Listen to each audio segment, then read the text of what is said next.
Hey, this is Jay Penley, and this is our discussion post on content area literacy versus disciplinary literacy.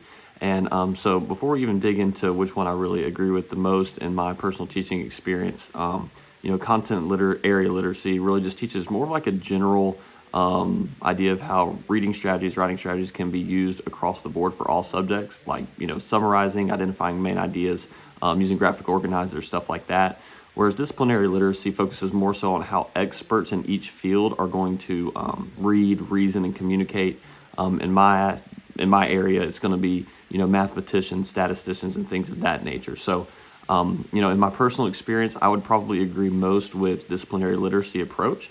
However, I do see that there is benefits to both approaches in my algebra and AP statistics classes. So as far as why I would prefer this one, math obviously isn't just about solving problems. There's a lot of reasoning, a lot of interpreting, and communicating ideas logically, particularly in my stat class as well. But disciplinary literacy helps students learn to think like mathematicians specifically. So they learn how to interpret complex graphs and equations, critiquing reasoning, explain why certain methods work, not just how things are done step by step.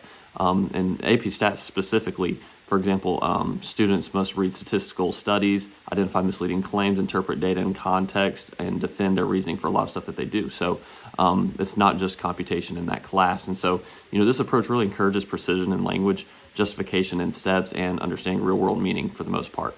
As far as how this is applied in my classroom, I'm actually in a STEM program at my school. So we do a lot of real-world application and cross-curricular application as well. So in my algebra class, for example, we recently did a project where we had our students create a logo for an engineering project that they did.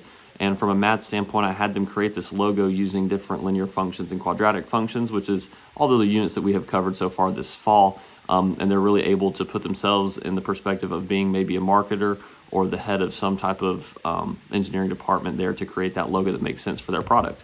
From a statistics standpoint, it's pretty easy to see how this one works because I could give students an article summarizing real data and a real study, maybe taking a look at how like caffeine affects reaction time or anything like that. And they can evaluate the sampling methods, interpret the graphs, discuss whether the conclusions are statistically valid, and all these things.